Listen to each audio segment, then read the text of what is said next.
A new social media app is gaining traction among conservatives. It's called Parlor. But why is it gaining the traction that it's gaining? So basically, Donald Trump has come to popularize the app after being booted, uh, others, conservatives, being deplatformed, demonetized for their rhetoric concerning either COVID or the election. You will notice if you frequent Twitter or if you're on YouTube a lot and you watch those type of channels, you'll see little panels at the bottom of a tweet or at the bottom of the video that will clarify what this individual is saying, and they will say, hey, Joe Biden, he actually won despite what this video says, despite what this tweet says. COVID-19 is actually real despite what this video says, despite what this tweet says. Conservatives are essentially getting deplatformed for what they're saying. They're getting demonetized for what they're saying. They're being checked essentially, and they don't like it. You know, their leader Donald Trump especially doesn't like it. So now Parler is their safe space. Parler was created in 2018, but like I said, it has just exploded in this past month as a way for conservatives to kind of make that social media switch and still say what's on their mind. Um, the creator of the app, the name escapes me.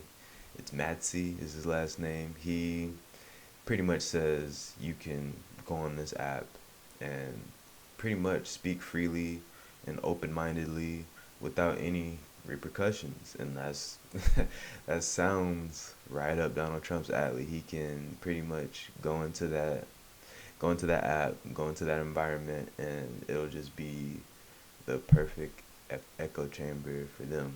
So, why is this important? Because Donald Trump is perpetuating this idea of fake news, and he's been perpetuating it ever since he became the president. So in 2015, the polls clearly lied to us. They said Hillary was going to win in a landslide, just like they said that Biden was going to win in a landslide. You could say a lot of that comes down to underestimating the actual people in this country, the silent majority, what have you. But ever since he won, this narrative of fake news is just taken off. Basically because the media, it does spin a narrative of who he is as an individual, but it's not like they're far off. It's not like you can't deduce that from seeing it yourself.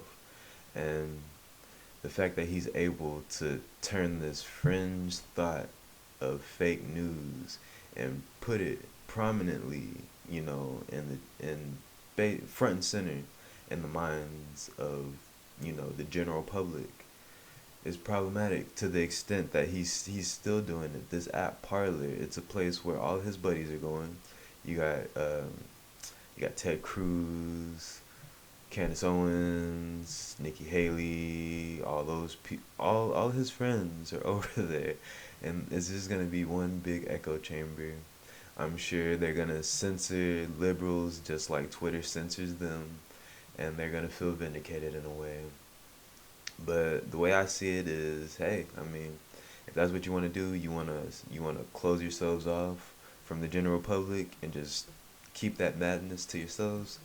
And then the way I see it, hey, out of sight, out of mind. If you want to take yourselves off of a platform like Twitter and Facebook that has more engagements than this Parlor even has subscribers, then by all means, make yourself more obscure, because I don't necessarily agree in censorship, but if you want to self-censor by putting yourself on some brand new social media app that is, for all intents and purposes, it's irrelevant for the time being. We don't know how long it's gonna be around. We have Facebook and Twitter that's been around for at least a decade, at least a little bit over a decade. We have no idea the staying power of Parler. So yeah, just by all means, go to Parler and let your thoughts die there. That's the way I see it.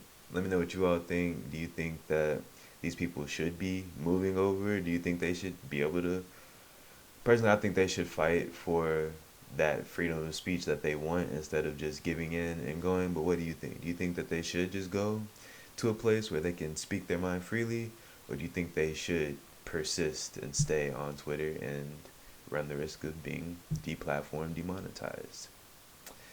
And that would be it for this one. See you all in the next one.